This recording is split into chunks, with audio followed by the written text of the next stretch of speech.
আল্লাহর পক্ষে কিয়ামতের দিন আমরা সাক্ষী হিসাবে দাঁড়াবো। আমরা যখন সাক্ষী হিসাবে দাঁড়াবো তো আমাদেরকে আল্লাহ মাঠে দাঁড় করাবে না, আল্লাহর পাশে স্টেজে দাঁড় করাবে। কিন্তু সত্য তো এটা, হিসাব কিতাব তো হবে, ঠিক না? কি হবে না? হ্যাঁ। তা আমাদের নবীজি জিজ্ঞাসা করবে, আল্লাহ হিসাব কিতাব কিভাবে নিবেন? আল্লাহ বলে, সবাইটা যেরকম নিব এরকমই নিব।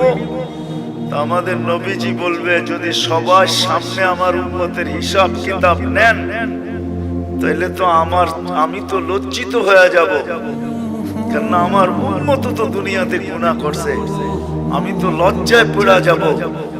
আল্লাহ জিজ্ঞাসা করবে, তাইলে কিভাবে নিব? তো নবীজি বলবেন যে আমাকে নিতে দেন, আমি আলাদা ভাবে নেই। আল্লাহ প্রশ্ন করবে, আপনাকে যদি নিতে দেই তো আপনিও তো আপনার উম্মতের গুনাহগুলা দেখবেন, তখনও তো আপনার চেহারাটা লজ্জায় ছোট হয়ে যাবে যে তোমরা আমার উম্মত হয়ে এই গুনাহ করলা, তো করলা কি কইরা, ঠিক না? সত্য তো? আল্লাহ জবাব দিবে, বন্ধু ওয়াদা, আপনার চেহারা আমি লজ্জিত করব না, বিদায় আপনার উম্মতের হিসাব কিতাব নিব আমি বটে, কারো সামনে না, আপনার সামনেও না, আমি পর্দার ভিতরে নিয়ে নিব, আপনাকেও জানতে দিব না, কাউকে জানতে দিব না। আমরা আল্লাহর বড় কাছের, বড় মহব্বতের, এই জন্য আমাদের বয়সটা খুব কম, কেননা আল্লাহ চান না এই উম্মত বেশি ক্লান্ত হোক, কেননা যতদিন থাকবে তত ক্লান্ত হইতে থাকবে, ঠিক না? কি বলেন? মনে হয় বুঝাইতে পারতেছি না। যত বেশি দিন থাকবো তত বেশি কি, 950 বৎসর নূহ আলাইহিস সালাম ছিলেন, তো নিজেই ক্লান্তির কথা কোরআনে বলতেছেন, দাউতু কওমি লাইলাম ওয়া নাহারা, আমি 950 বৎসর রাত দিন দাওয়াত দিছি। এটা একটা ক্লান্তি না? না পরিশ্রম না? বিশাল পরিশ্রম। 950 বৎসর টানা রাত দিন। তা আমাদেরকে আল্লাহ বেশি বয়স দেন না এই জন্য যে আল্লাহ চান না আমরা বেশি পরিশ্রম করি, এই জন্য বয়স কমায় দিছেন। আমার মনে হয় আরো কম দিতে চাইছেন, কিন্তু ভাবছেন আবার এত কম দিলে কেউ আঙ্গুল উঠায় কিনা, এই জন্য 60-70 বৎসর দিছেন, বেশি দেন নাই। কোন উম্মত কতদিন থাকবে দুনিয়াতে এটা কোন নবী রাসূল বলা যায় না, কিন্তু আমাদের নবীজি আইসেই বলছে তোমাদের পরিশ্রম বেশি দিন করতে হবে না। আবার এটার উপরে একটা হাদিসও প্রমাণ আছে, আল্লাহর রাসূল উদাহরণ দিয়ে বুঝাইতে চাইছেন যে কেউ শ্রমিক রাখছেন সকাল থেকে জোহর পর্যন্ত, এতটুক সময়ের বিনিময় পাইছে।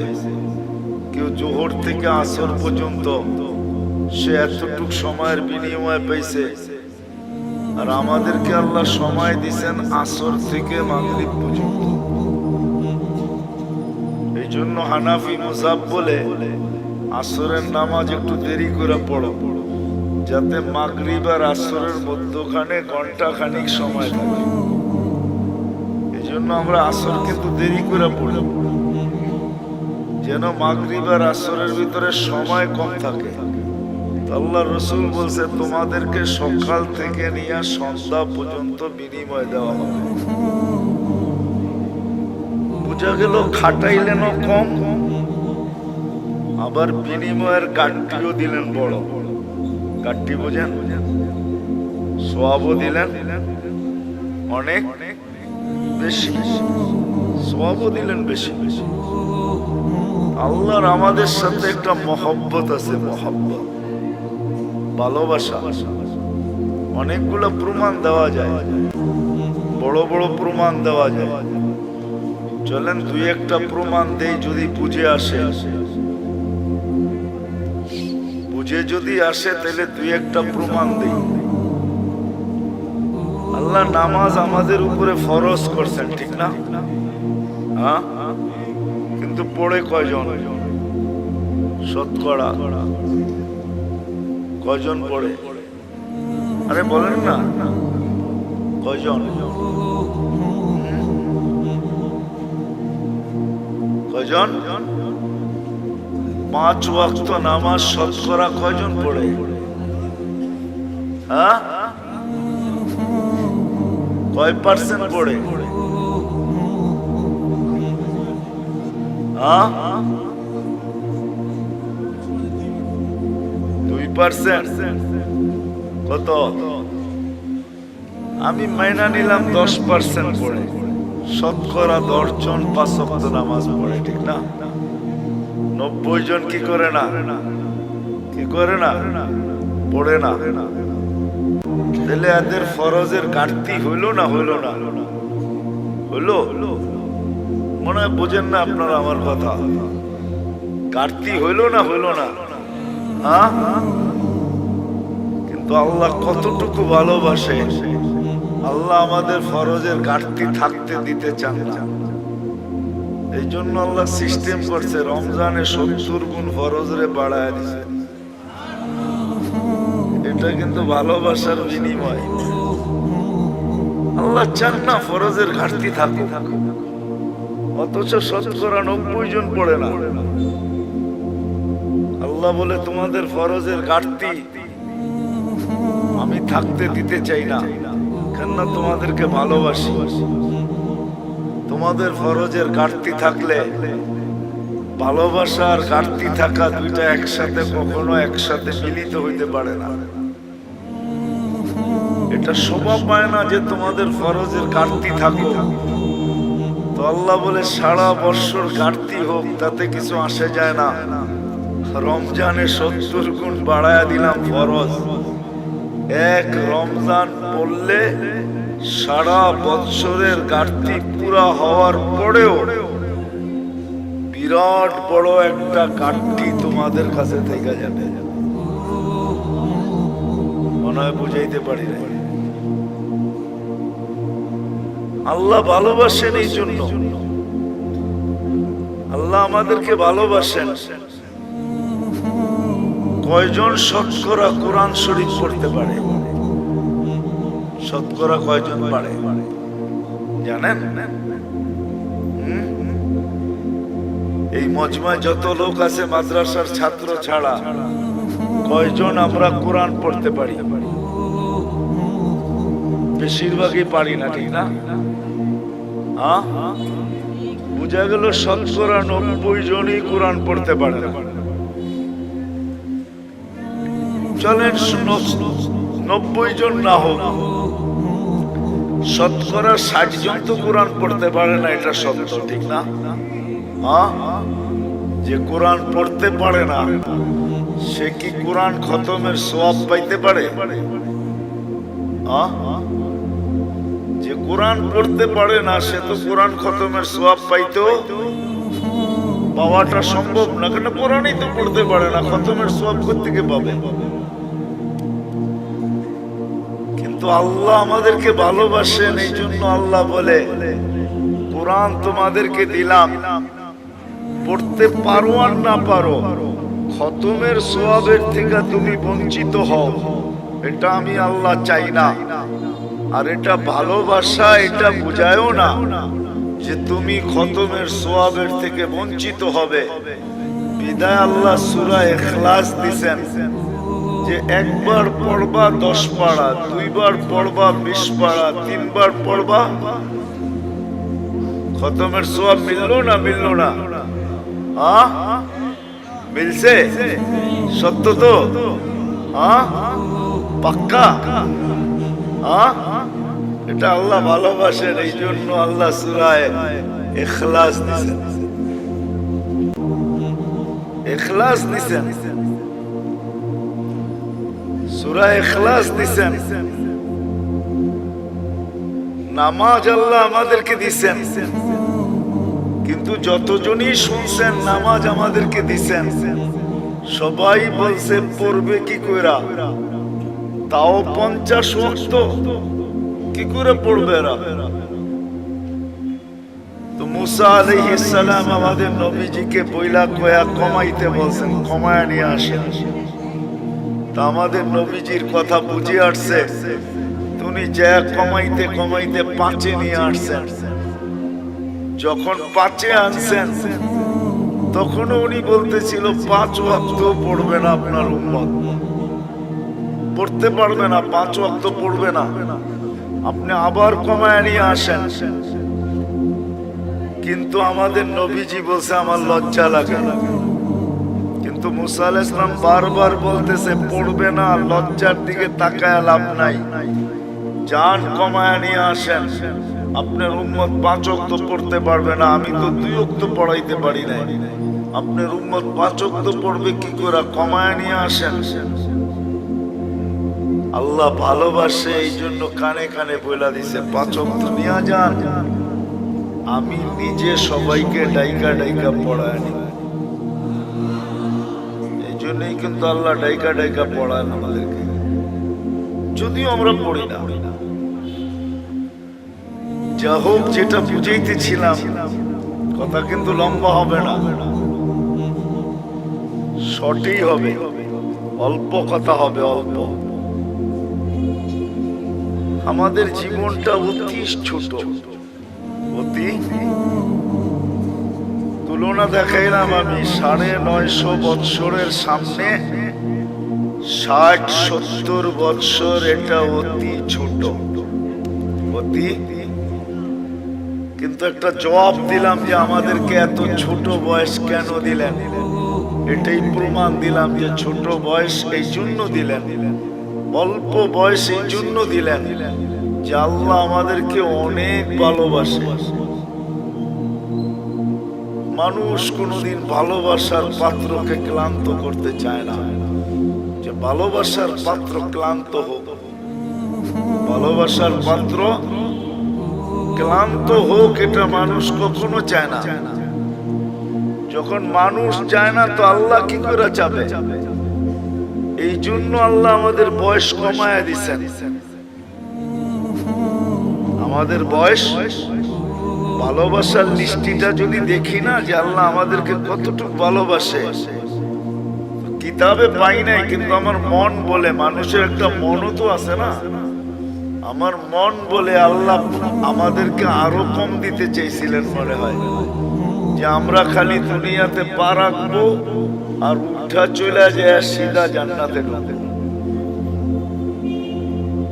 60-70 বৎসরও আমাদেরকে বেশি দিয়ে দিয়েছেন। এই জন্যই কিন্তু আমাদের নবীজি আমাদেরকে বুঝাইতে চেষ্টা করছেন, বারবার বলছেন তোমাদের বয়স কম কম কম কম কম। আমার উম্মতি বাইনা 60 ও 70, 60-70 বছর আমাদের বয়স। কোন নবী কিন্তু উম্মতকে এইভাবে বলেন নাই।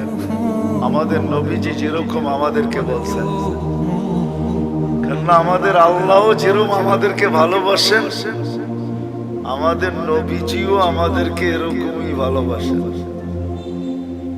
আমাদের আল্লাহও আমাদেরকে ভালোবাসেন,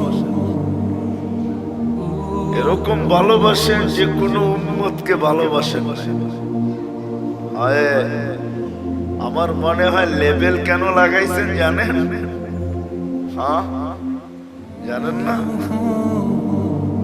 জিনিসে যদি চিহ্ন না থাকে না তো সবগুলা মিলা যায়, বোঝা যায় না কোনটা কিরকম, ঠিক না?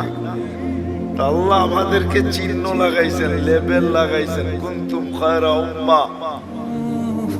উম্মত 1.25 লক্ষ হইতে পারে, কিন্তু তোমাদেরকে মিলাইলেও মিলবে না, কেননা তোমাদেরটাই লেবেল লাগানো আর একটাও লেবেল লাগানো না।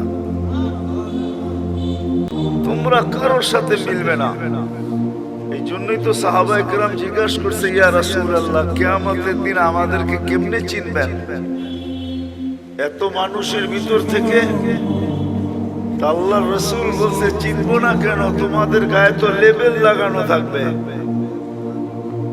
ওইখানে আবার লেবেল আরেকটা হবে, ওইখানে লেভেল আরেকটা হবে, ওইখানে আবার লেভেল আরেকটা লাগায় উঠাবে। কোর মুআজ্জাল মিন আসারি সুজুদ। আল্লাহ রাসূল উপমা দিয়া বুঝাইছে যে এক ধরনের ঘোড়ার ভিতর থেকে যদি একটা ঘোড়া সাদা হয়, এতটুক জায়গা যদি তার সাদা হয়, তো তোমরা চিনবে? বলছি ইয়া রাসূলুল্লাহ, এটা তো সহজ, সবটি একরকম, আর এটাই শুধু আলাদা, তো এটা চিনবো না কেন?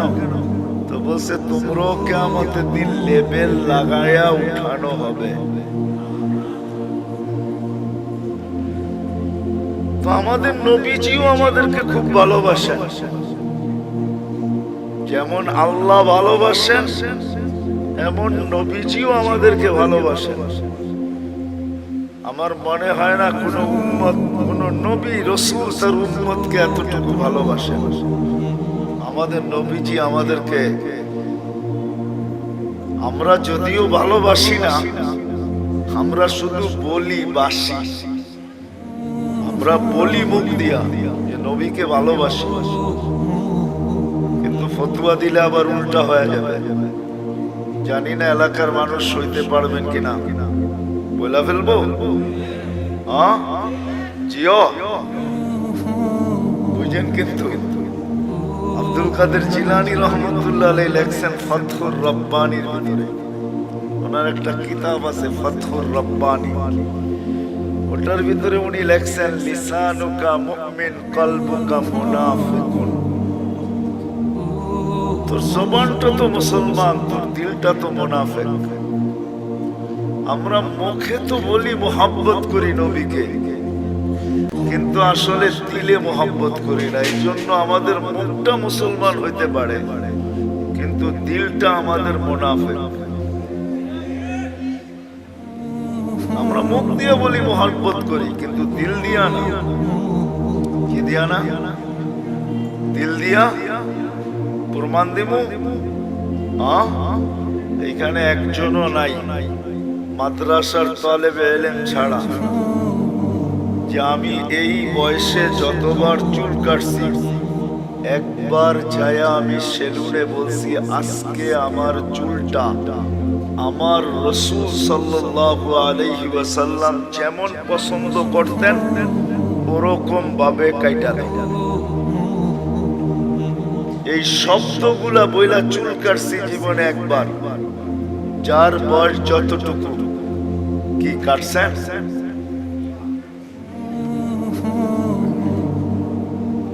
কয়জন কাটছি? রাগ হয়ে গেলেন? তাহলে বুঝে গেল এইটা আর এটা এক না, এটা আর এটা, এটা আর এটা এক না। মহব্বত করি এটা তো বললাম, কিন্তু আমাদের জীবনে নবীজির সুন্নত কতটুকু আছে বলেন? কবির কথাই তো সত্য, তাসির রাসূল ওয়া তুযহিরু হুব্বাহু। কবির কথা আর আব্দুল কাদের জিলানী রহমতুল্লাহ আলাইহির কথা মিলা গেছে। তাসির রাসূল ওয়া তুযহিরু হুব্বাহু, রাসূলের মহব্বত করো এটা তো বলো, কিন্তু সর্বক্ষেত্রে নবীর বিরোধিতা করো, সুন্নতকে মানো না। তো কবি বলে তুমি যে কেমন মহব্বতকারী এটা আমার বুঝিয়ে আসলো, যেটা আবার কেমন মহব্বতকারী বলো তো? মহব্বত করি তো আমাদের আল্লাহও আমাদেরকে মহব্বত করেন, এই জন্য বয়স আমাদেরকে বেশি দেন নাই, কেননা মহব্বতের পাত্র বেশি ক্লান্ত হোক এটা কেউ চায় না। যার ঘরে মেয়ে নাই, শুধু ছেলে আর ছেলে, তো এক সময় স্বামী স্ত্রী দুইজন মিলা বলে মেয়ে নাই, কি হয়েছে? ছেলে তো আছে, ছেলে দিয়া মেয়ে নিয়ে আসবো আর মেয়ের মতো পালবো। জিও বুঝে আসতেছে? তখন শাশুড়ি আর বউদেরকে কাজ করতে দেয় না, কেন? মহব্বত করে। আল্লাহ আমাদেরকে মহব্বত করেন, এই জন্য বয়স দিচ্ছেন কম। আমরা বেশি খাটি, এটা আল্লাহ চায় না। আমি প্রমাণ দিছি, আরো কয়েক ডজন না কয়েক শত ডজন দেওয়া যাবে। আমাদের নবীজিও আমাদেরকে মহব্বত করেন। যদি মহব্বত না করতেন তাহলে আল্লাহ বলতেন না হারিসুম বিল মুমিনিন রাউফুর রহিম। এই শব্দগুলো আল্লাহ কোনোদিন বলতেন না। আমাদের নবীজিও আমাদেরকে মহব্বত করেন। যদিও আমরা নবীকে মহব্বত করি না, আমি তো একটা প্রমাণ দেখাইলাম, একজন ছাড়া আর কেউ হা বলতে পারলো না। আমরা নবীকে মহব্বত করি না, নবীজি আমাদেরকে মহব্বত করেন। নবীজি আমাদেরকে মহব্বত করেন। মনে হয় নিজের আপন জনকেও এতটুকু মহব্বত করেন না যতটুকু উম্মতকে মহব্বত করতেন, করতেছেন, করবেন। নবীজি আমাদেরকে মহব্বত করতেন, এখনো করতেছে আর করবে। মহব্বত উম্মতকে। চলেন একটা মোটা উদাহরণ দিই, যদি বুঝে আসে। তাও হাদিস থেকে বানায় না। আমাদের দেশে কয়েকদিন আগে ইউনিয়ন পরিষদের ইলেকশন গেছে, ঠিক না? আপনাদের এখানে গেছে? ইলেকশন তো হয়, ঠিক না? না হয় নাই? সারা বাংলাদেশে গেছে, আপনাদের এখানে হয় নাই? মানে মেয়র ইলেকশন হয়েছে, ঠিক না? ইউনিয়ন পরিষদ হয় নাই। বাংলাদেশে ইউনিয়ন পরিষদের চেয়ার পাওয়ার জন্য মানুষ মরতে রাজি, মারতে রাজি। সারা বাংলাদেশে ইউনিয়ন পরিষদের ইলেকশনে বহুত লোক এবার মারা গেছে, এমনকি প্রার্থী পর্যন্ত মারা গেছে, শুধু ইউনিয়ন পরিষদের একটা চেয়ার পাওয়ার জন্য। আর আমাদের নবীজিকে যতদিন থেকে আল্লাহ নবুয়তের ঘোষণা দিয়েছেন, অতদিন থেকেই বলতে বলতে আসতেছেন, বন্ধু আপনার জন্য একটা চেয়ারও রাখছি। ওই চেয়ারটার নাম হইল মাকামে মাহমুদ। কি? ওই চেয়ারটার উপরে আর একটা চেয়ার আছে, আর কোনো চেয়ার নেই। ওটা হলো আল্লাহর কুরসি। আর কুরসির নিচে শুধু একটাই চেয়ার আছে, ওটার নাম মাকামে মাহমুদ। আল্লাহর রাসূল সাল্লাল্লাহু আলাইহি ইসলামের চেয়ারের নিচে আর কোনো চেয়ার নেই। আল্লাহ দুইটা চেয়ারই বানাইছেন, একটার নাম কুরসি, একটার নাম মাকামে মাহমুদ। কিয়ামতের দিন নিয়ে যাওয়া হবে, চেয়ারও লাগানো হবে। আল্লাহর রাসূলও চেয়ারের কাছে যাবেন, আল্লাহও বলবেন ডাইন পাশে রাখা হবে আল্লাহ, আর বলবে বন্ধু বসেন, কিন্তু আল্লাহর রাসূল চেয়ারে বসবেন না। প্রতি উত্তরে বলবেন আমি যদি বসি তাহলে আমি যে ভালোবাসি আমার পিপাসিত উম্মতকে যে আমি ভালোবাসি, আমার এই পিপাসিত ভালোবাসার পিপাসিত উম্মতকে কে পানি পান করাবে? বিদায় আমি বসবো না। আমি তো হাউজে কাউসারে যাব, নিজের হাতে উম্মতকে পানি পান করাবো, আর উম্মতকে বলে দিব লা তাজমান বাদাহা আবাদা, আর কোনদিন তুমি পিপাসিত হবে না। শুধু পানি পান করাবে, এখানেই শেষ না। আরেকটা দেখাইতেছি ভালোবাসা। নাইলে চেয়ারে না বসা মানুষ চেয়ার পাওয়ার জন্য মরতে রাজি, মারতে রাজি। আর নবীজির জন্য চেয়ার রাখা আছে আল্লাহর পাশে। হায় হায় হায়, বলবে আমি মিজানের কাছে যাব, আর যা নিজের চোখে দেখবো উম্মতের পাল্লা সামনে ঝুঁকে না পিছে ঝুঁকে। শুধু দেখবো না, আপনি যে আমাকে প্রতিশ্রুতি দিছেন ওইগুলা ওই পাল্লার কাছে দাঁড়ায় আমি প্রতিশ্রুতিগুলা বাস্তবায়ন করব। আপনি আমাকে প্রতিশ্রুতি দিছেন, আমি চাইলেই নাকি দিবেন। তো পাল্লা যখন সামনে ঝুঁকবে না, তো আমি চাবো, উম্মতের জন্য চাওয়ার হাত আপনার সামনে উঠায় দিব। আপনি প্রতিশ্রুতি দিছেন সুপারিশ করলে কবুল করবেন। আপনি প্রতিশ্রুতি দিছেন সাউফা ইউতিকা রাব্বুকা ফাতারদা, আমাকে রাজি করে ছাড়বেন। উম্মতের পাল্লা সামনে না ঝুঁকলে আমি রাজি হব না, না, না, না, না। আপনি প্রতিশ্রুতি দিছেন লা ইউখজিকা ফি উম্মতি, উম্মতের ব্যাপারে আমাকে লজ্জিত করবেন না। কিন্তু যদি পাল্লার সামনে না ঝোঁকে, তো ফেরেশতা তো ঘোষণা দিয়া দিবে, অমুকের উম্মত নাম এটা, বাবার নাম এটা, চিরদিনের জন্য অসফলতার চেহারা দেখা ফেলছে। তো আমার মুখটা থাকবে তো থাকবে কোথায়? ওই সময় আপনার কাছে আমি বলবো, পাল্লা যদি না ঢোকে তাইলে তো আমার চেহারা মলিন হয়ে যাবে। আপনি তো ওয়াদা করছেন আমার চেহারাকে মলিন হইতে দিবেন না। তো আমি পুলসিরাতের মিজানের ওইখানে ছুটবো, আমি চেয়ারে বসবো না।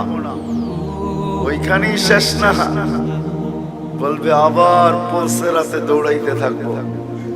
ওইখানে যে দেখবো পার হতে পারলো কি পারলো না। তো আমি যদি পার হতে না পারে, তো আমি দুরুদের গাঠি মাথায় দিয়া পার করায় দিব। চেয়ার আমার মাইনা নিলাম, কিন্তু আমি বসবো না, না, না, না। এটা হলো ভালোবাসার ফল। ওই দিন, যেই দিন সমস্ত নবী রাসূল নফসি নফসি বলতে থাকবে, কোন নবী নিজের মাকেও চাবে না। কিতাবে পাওয়া যায় মুসা আলাইহিস সালাম তো বলেই ফেলবে, লা আসআলুকা উম্মি ওয়ালা আসআলুকা উখতি, আজকে মাকেও চাই না, বোনকেও চাই না, আসআলুকা নফসি, আপনি আমাকে বাঁচায় দেন। কেমন ভালোবাসাটা আমাদেরকে বাঁচতে। বিদায় আবার শুরুতে চলে যেতেছি। আমাদের জীবনটা অতি কি মনে আছে? অতি ছোট। আর ছোট এই জন্য যে আমরা আল্লাহর ভালোবাসার পাত্র। বিদায় আল্লাহ বেশি পরিশ্রম আমাদের দ্বারা চান। শুধু আল্লাহর ভালোবাসার পাত্র না, আমরা নবীজিরও ভালোবাসার পাত্র। আমাদের নবীজি উম্মতকে বড় ভালোবাসতেন, সত্য এটাই। কিন্তু এটাও বলছি আমি, আফসোসের বিষয়, উম্মত শুধু মুখে ভালোবাসে, মনে ভালোবাসে। শুধু মুখে কি করে? নবীকে মুখে ভালোবাসে, মনে ভালোবাসি না। মনে আমরা ভালোবাসি না। মনে যদি ভালোবাসতাম, তাহলে আমি প্রমাণ দিলাম, তাহলে সবাই হাত তুলা বলতো, নবীর আদর্শের থেকে দূরে কেউ সরতো না। কেননা এটাই তো সত্য, যে যাকে ভালোবাসে তার অনুসরণ অনুকরণ তার কাছে মজা লাগে। কি লাগে না? না লাগে না? তা আমরা যদি ভালোবাসি, তা আমরা তো অনুসরণ অনুকরণ নাই, আছে নাকি? কি বলেন? শতকরা কয়জনের ভিতরে আছে? আপনি জুব্বা পড়েন দেখি কি সবাই পড়ে নাকি? আপনি দাড়ি রাখছেন দেখি সবাই দাড়ি রাখে নাকি? অথচ দাড়ি তো নবীজি নিয়ে আসছে আমাদেরকে জান্নাতের টিকিট দেওয়ার জন্য। এই উম্মতকে দাড়ি দিছে জান্নাতে যাওয়ার জন্য। অন্য উম্মতকে কেন দিছে এটা আমি জানি না। এই উম্মত দাড়ি দেখায়া জান্নাতে যাবে। কোথায়? কি দেখায়া? দাড়ি দেখায়া চলে যাবে। দাড়ি দেখায়া এই উম্মত দাড়ি দেখায় জান্নাতে চলে যাবে। তো তাফসীরের কিতাবে এটা পাওয়াও যায়। মুসা আলাইহিস সালামের ব্যঙ্গ করত একটা লোক, এটার নাম সামেরি ছিল। সামেরি মুসা আলাইহিস সালামকে ব্যঙ্গ করত। ব্যঙ্গ বোঝেন তো? ব্যঙ্গ করত নকল করা দ্বারা। পাগড়ি ওরকম, চুল ওরকম লম্বা, দাড়ি ওরকম, জুব্বা ওরকম, লাঠি এরকম, চলার ঢং এরকম, কথা এরকম, সারাদিন পিছে লেগে থাকতো আর মুসা আলাইহিস সালামকে খেপাইতে থাকতো। কিন্তু ঈমান আনে না। সে ফেরাউনের দলের লোক ছিল। যখন ফেরাউনকে আল্লাহ ডুবায় মারে, তো সামেরিকে আল্লাহ ডুবান নাই।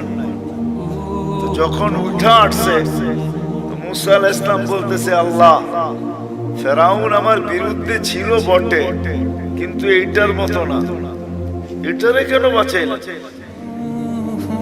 এটারে কেন কেন এটারে বাঁচাই দিলেন? ও তো সারাদিন পিছে লেগে থাকে আর আমাকে ব্যঙ্গ করতে থাকে আর আমাকে খেপাইতে থাকে। ওরে ডুবাইলেন না কেন? আল্লাহ বলে, ডুবাইতে চাইছিলাম, কিন্তু লজ্জা পায়া গেছে। আপনার মতো চুল দেখা, দাড়ি দেখা, জুব্বা দেখা, পাগড়ি দেখা, লাঠি দেখা, অঙ্গি ভঙ্গি দেখা লজ্জা পায়া গেছে, এই জন্য ডুবাইলে। তো মুসা আলাইহিস সালামের অনুকরণ করে যদি ডুবার থেকে সামেরি বাঁচতে পারে, তা আমরা দাড়ি দিয়া জান্নাতে কেন যেতে পারবো না? কি বলেন? আরে বুঝে আসছে? আল্লাহ দাড়ি দিয়েছিলেন জান্নাতে যাওয়ার জন্য, আর পাইকা গেলে তো কোনো কথাই নেই। এটা তো সিল লেগে যাবে যদি পাইকা গেল। কিতাবে আছে মুহাদ্দিসে জামানার সবচেয়ে বড় মুহাদ্দিস মারা গেছেন। সঙ্গীরা সাথীরা স্বপ্নে দেখছেন, জিজ্ঞাসা করছে, কি করা হলো তোমার সাথে, কি ব্যবহার হলো? তো বলতেছে, দাড়ি দেখায় জান্নাতে চলে গেছে। দাড়ি দেখায় মানে? আল্লাহ জিজ্ঞাসা করছিল, ওই বুইরা কি নিয়ে আসছস? আমার হাদিস মনে উঠছে, আমিও বইলা ফেলছি, দাড়ি নিয়ে আসছি আর কিচ্ছু নিয়ে আসি না। আল্লাহ জিজ্ঞাসা করছে, রাগ হয়ে শুধু দাড়ি? আমিও টাইটা বলছি, কেন আপনি বলেন নাই জিবরিল আলাইহিস সালামকে?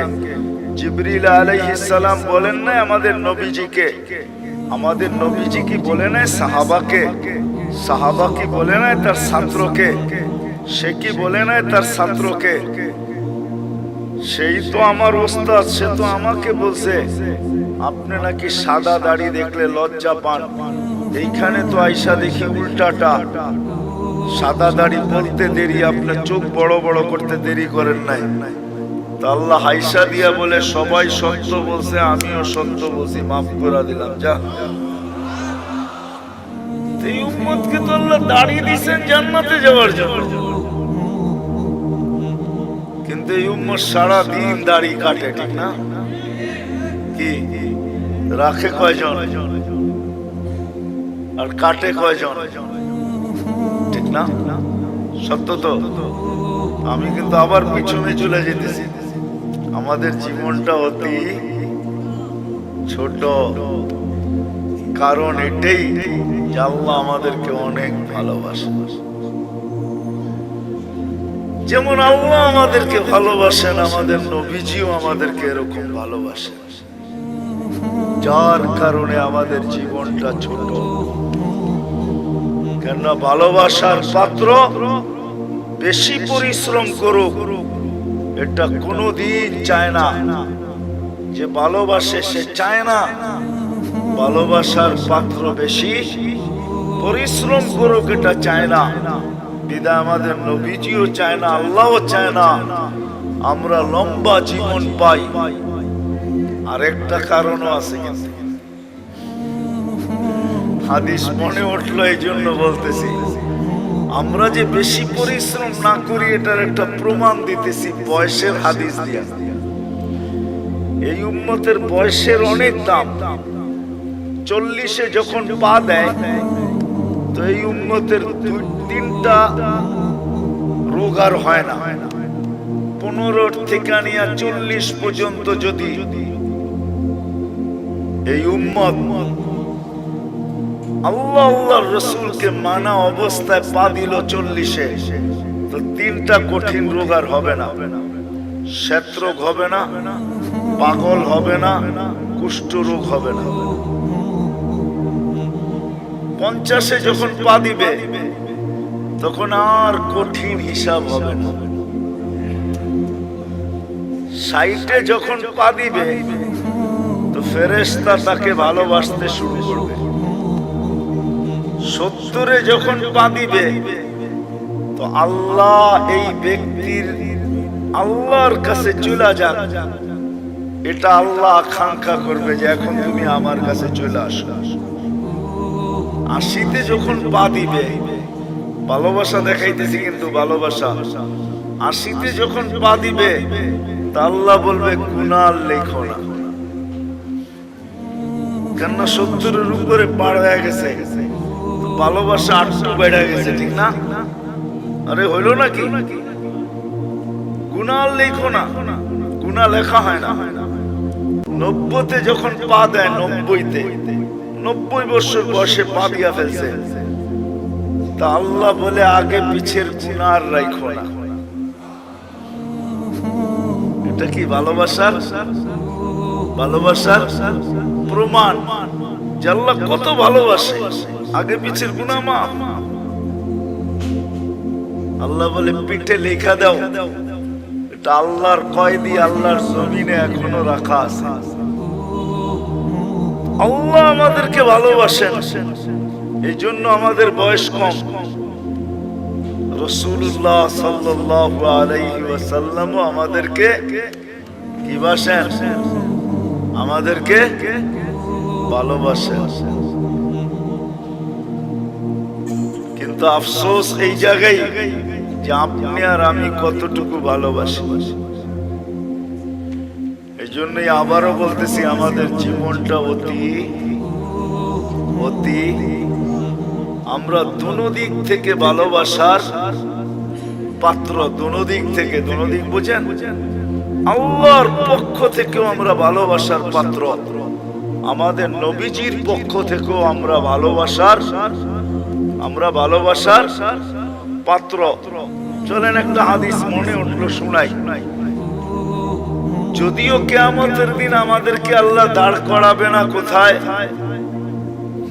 কিয়ামতের মাঠে আল্লাহ আমাদেরকে দাঁড় করাবে না। আমরা কিয়ামতের মাঠে ইনশাআল্লাহ দাঁড়াবো না।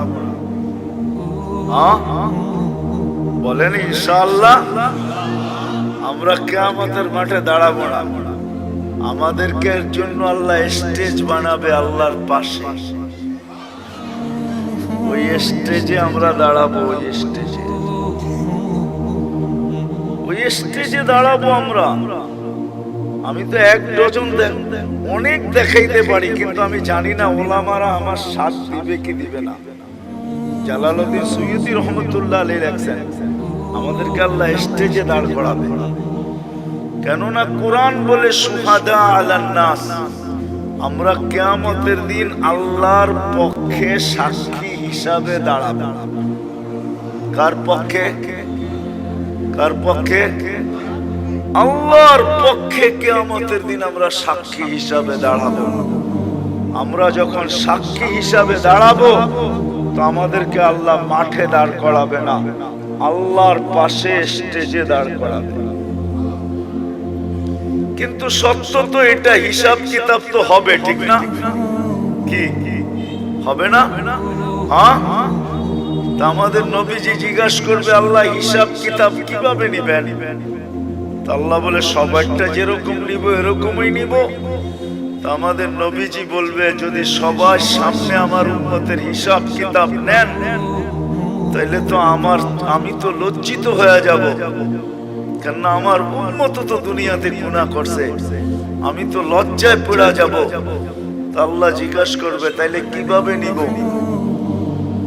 তো নবীজি বলবেন যে আমাকে নিতে দেন, আমি আলাদা ভাবে নেই, তা আল্লাহ প্রশ্ন করবে আপনাকে যদি নিতে দেই তো আপনিও তো আপনার উম্মতের গুনাহগুলা দেখবেন, তখনও তো আপনার চেহারাটা লজ্জায় ছোট হয়ে যাবে যে তোমরা আমার উম্মত হয়ে এই গুনাহ করলা, তো করলা কি কইরা, ঠিক না? সত্য তো?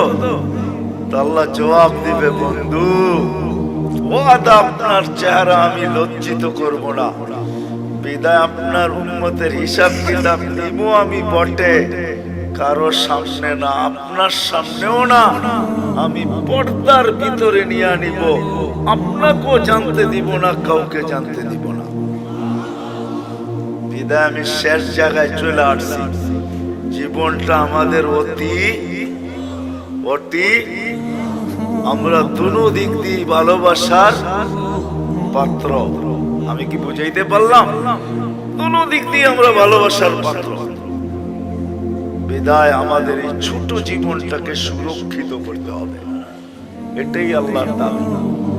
তুমি তোমার ছোট জীবনটাকে সুরক্ষিত করো, হেফাজত করো, সুরক্ষিত করো, তোমাদের কাছে এটা দাবি। সুরক্ষিত করো তোমরা তোমাদের জীবনটাকে, কেননা সুরক্ষিত করা, হেফাজত করা আমাদের প্রত্যেক নর নারী, যুবক বৃদ্ধ সবার কাছে আল্লাহর দাবি হলো। বাচ্চার কথা ভিন্ন, পাগলের কথা ভিন্ন, বাকি সবার কাছে আল্লাহর দাবি হলো এই ছোট জীবনটাকে সুরক্ষিত করো, যেটাকে হেফাজত বলে। যে জীবনটাকে সুরক্ষিত করবে, যে জীবনটাকে সুরক্ষিত করবে, যে জীবনটাকে সুরক্ষিত করবে, যে জীবনটাকে সুরক্ষিত করবে, হেফাজত করবে যে জীবনটাকে, কসম খোদার, আল্লাহ যে আমাদেরকে ভালোবাসেন, আল্লাহর রাসূল যে আমাদেরকে ভালোবাসেন, যে সুরক্ষিত করবে, সে যেন এই ভালোবাসার মূল্য দিল। মূল্য শুধু নিজের মূল্য অর্জন করলো না, সে যেন এই দুজনের ভালোবাসার মূল্য দিল, যে আল্লাহ আপনি যে আমাকে ভালোবাসেন, এই জন্য আমি আমার জীবনটাকে সুরক্ষিত করলাম।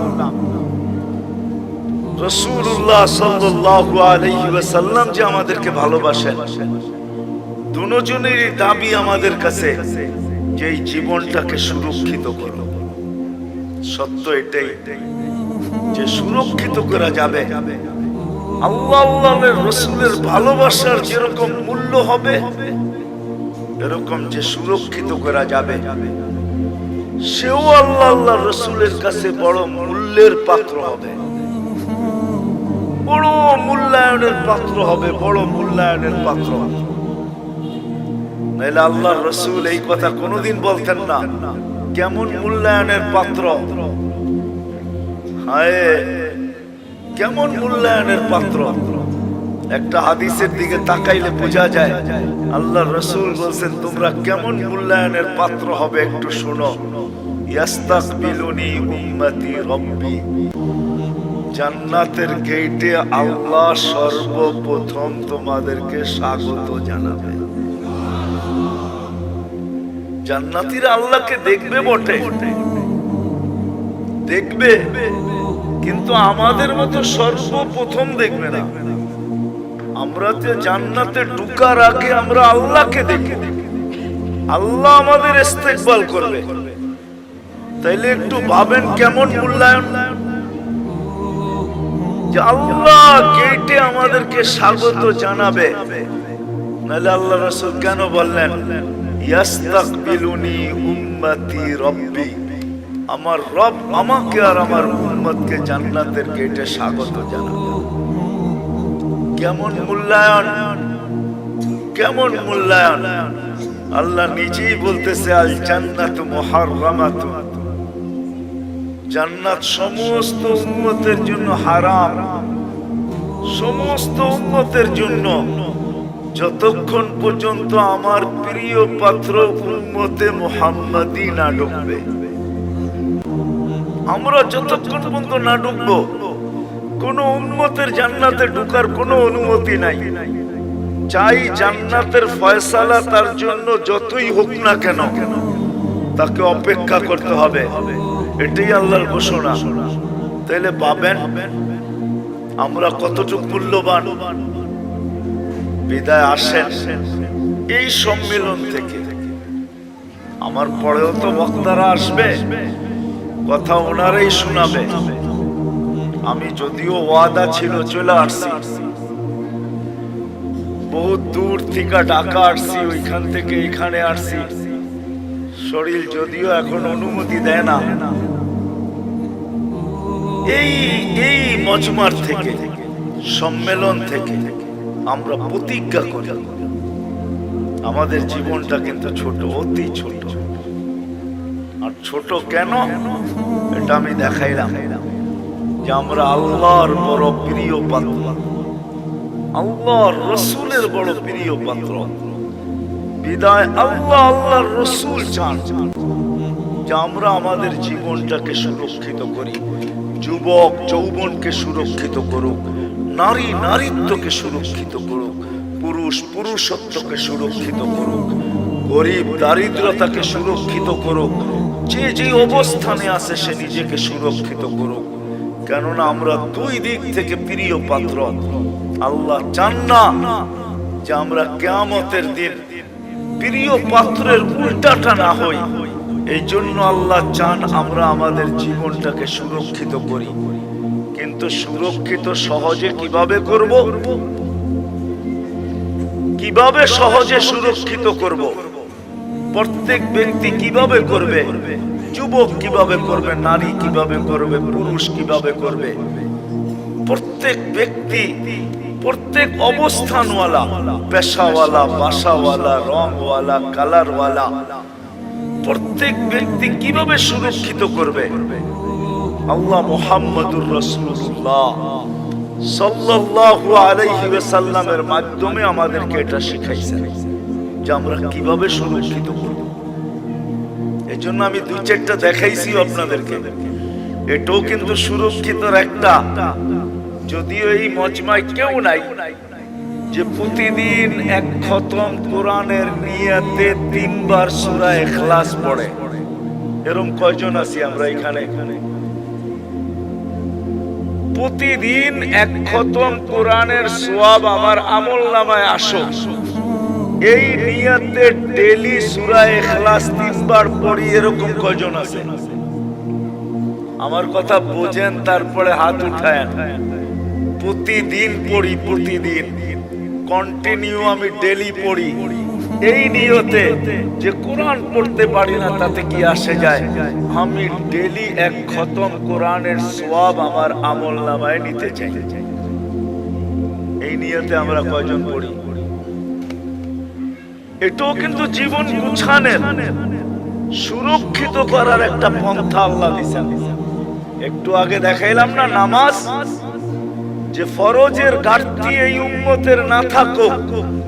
কেননা ফরজের ঘাটতি যদি থাকলো তাহলে আর জীবনটা গুছানোর কোনো রাস্তা থাকবে না। এই জন্য আল্লাহ নামাজ দিছেন বটে, কিন্তু ঘাটতি কিভাবে পূরণ হয়? কেননা আপন জনের ঘাটতি যদি পুরা না হইল তাহলে কিয়ামতের দিন কেউ বইলেও তো ফেলতে পারে যে লেবেল লাগায় তো দুনিয়াতে পাঠাইলেন খায়রা উম্মাহ। এখন তো আমরা দেখি ফরজ পুরাটাই নাই, পুরাটাই খালি। এদেরকে খায়রে উম্মতের লেবেল লাগায় পাঠাইলেন, ফরজের পুরা ঘাটতি।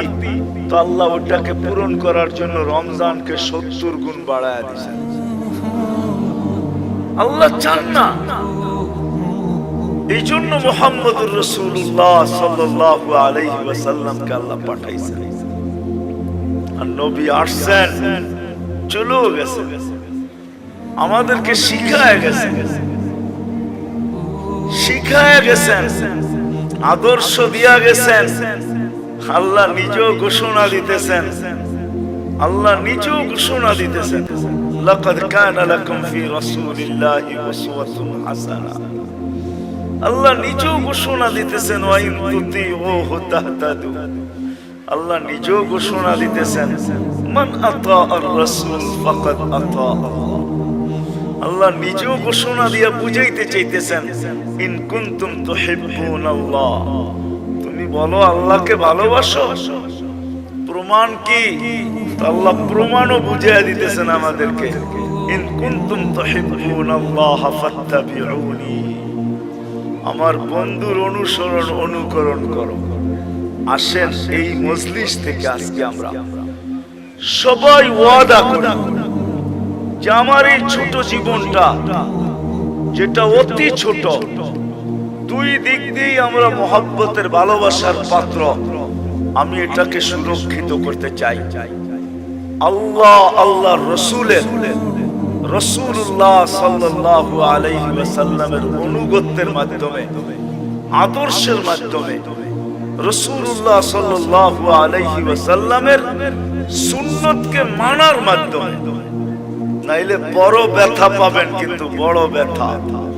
কোরআনের এক আয়াত আমাকে বুঝায় যে আল্লাহর রাসূল কত বড় ব্যথা পাবেন, যেই ব্যথার পরে আল্লাহ রাসূল চিৎকার দিয়া বলবেন, কওমি ইত্তাখাযু হাদাল কুরআনা মাহজুরা। বড় ব্যথা পায় আমাদের বিরুদ্ধে মোকদ্দমা দায়ের করে দিবে। বড় ব্যথা পায়, কিন্তু বড় ব্যথা, বড় ব্যথা পাবে।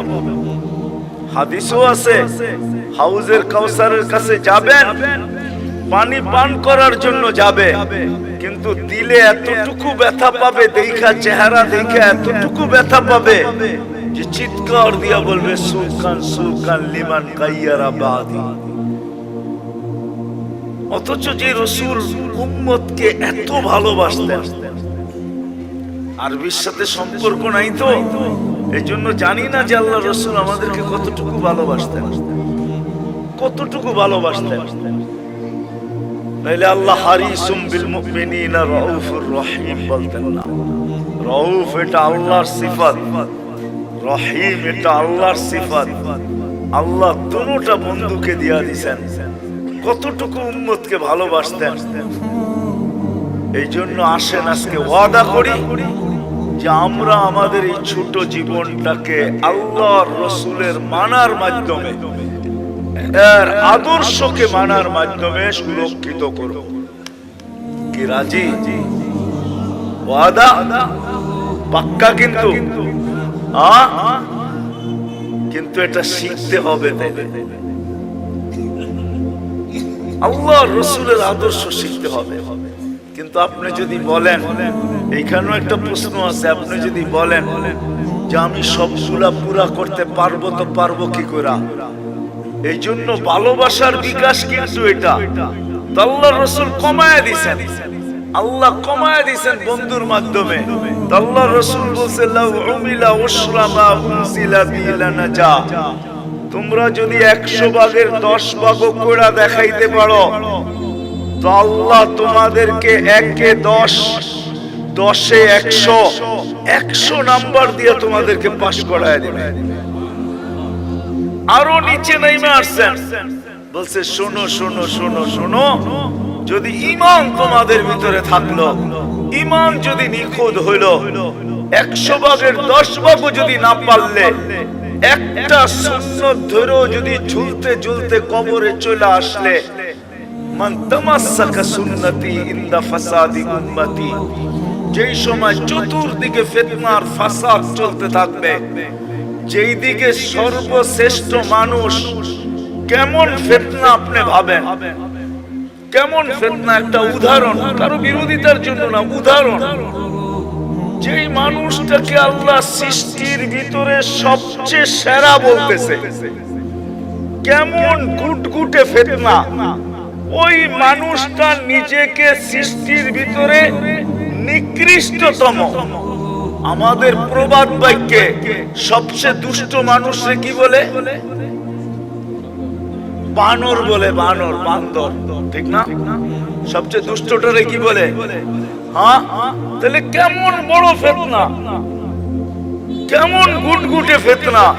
যে মানুষটাকে আল্লাহ সৃষ্টি সেরা বলেও ঘোষণা দিলেন, কেমন ফিতনার শিকার যে ওই মানুষটা নিজেকে সৃষ্টির ভিতরে সবচেয়ে যেটা দুষ্ট বানর, নিজেকে বানর বলতে এখন রাজি হইতেছে, আমি বানর।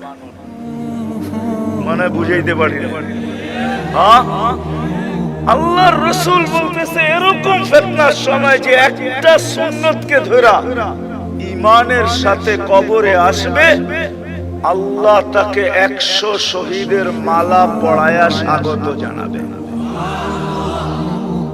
তাহলে আসেন আজকে ওয়াদা করি, শুধু মুখে মুখে ভালোবাসা বললে হবে না, ঠিক না? তাইলে ওই প্রবাদ বাক্যই সত্য হবে, মুহ মে শেখ ফরিদ মুগল মে, মানে আপনাদের সিলেটে এই প্রবাদ বাক্য নাই, ঠিক না? মুহ মে শেখ ফরিদ মুগল মে কি, মুখে তো শেখ ফরিদ বলে ভূগোলের মধ্যে ইট রাখা। একটা প্রবাদ বাক্য আছে, মুহ মে শেখ ফরিদ বগল মে ইট। এরকম যেন না হয় যে মুখে তো বলি নবীকে মহব্বত করি কিন্তু বাস্তবে প্রদর্শন করি না। তাইলে আমারও এরকমই হবে যে আমি মুখে তো শেখ ফরিদ বলি কিন্তু বগলে ইট নিয়ে দাঁড়ায় আছি, পাইতে দেরি মাথায় মারতে দেরি করব না। আমাদের দশও এরকমই হবে। বিদায় আসেন, জীবনটা অতি ছোট, দুই দিক থেকেই আমরা প্রিয় পাত্র। এটাকে সুরক্ষিত করা দুজনের পক্ষ থেকে দাবি। আর সুরক্ষিত কিভাবে করব, এটার জন্যই মুহাম্মাদুর আল্লাহর রাসূলের আদর্শ। আসেন শিখবো তো পাক্কা। কার কাছ থেকে শিখবেন? নেটের থেকে? কার থেকে? হক্কানি আলেম আর আল্লাহ ওয়ালাদের থেকে। হক্কানি আলেমদের থেকে। এখন তো হক্কানি আলেম দেখানোর সময় আমার নাই, নাইলে আপনাদেরকে বুঝায় বলতাম যে হক্কানি আলেম কারা। এদের কাছ থেকে শিখেন। হ্যাঁ, এদের কাছ থেকে শিখেন।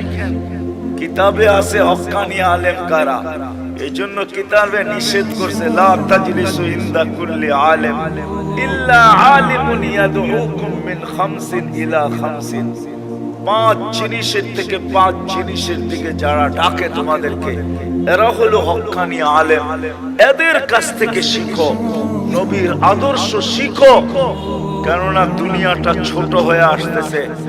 কার মৌত কখন হবে, কেননা কিয়ামতের আগে আল্লাহর রাসূল বলছেন, কিয়ামতের আগে আল্লাহর রাসূল বলছেন মানুষের অপমৃত্যুর হার বেড়ে যাবে। হার, অপমৃত্যু বুঝেন?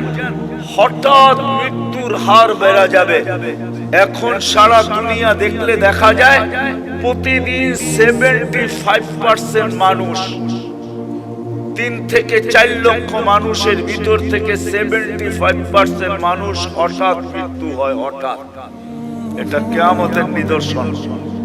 কখন আমরা মারা যাব জানি না। এই জন্য হক্কানি আলেমদের কাছ থেকে শিখে, এটাও একটা বাগান।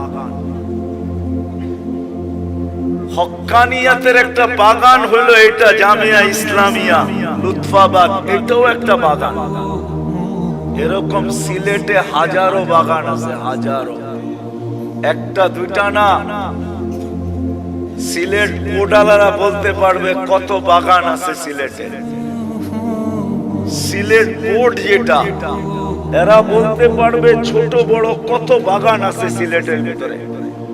এদের কাছ থেকে শিখি, একটা সুন্নত হলো নিজের সম্বল বানাই। আমি তো যুবকদেরকে বলি যে তুমি জীবনে একবার হলো চুল কাইটা নিজের কাছে রাখো, কিয়ামতের দিন যখন দেখা হবে তো বলার সুযোগ হবে যে আমি একদিন আপনার স্টাইলে চুল কাটছি, আমাকে কি দিবেন দেন। হাত পাতার সুযোগ হবে। আর যদি একদিনও না কাটলো তো হাত পাতবে, তো পাতবে কি করে, ঠিক না? কি হ্যাঁ, কি বলেন? কি করে হাত পাতবে? এই জন্য তো আমি বলি আসেন হক্কানি আলেমদের থেকে শিখি। আর সবচেয়ে বড় কথা যেটা একের ভিতরে 100, আজকের থেকে নামাজ কেউ ছাড়ব না, ওয়াদা পাক্কা। আল্লাহ আমাদেরকে আমল করার তৌফিক দান করেন। কেউ উঠাউঠি করব না। ওমা আলাইনা ইল্লাল বালাগ।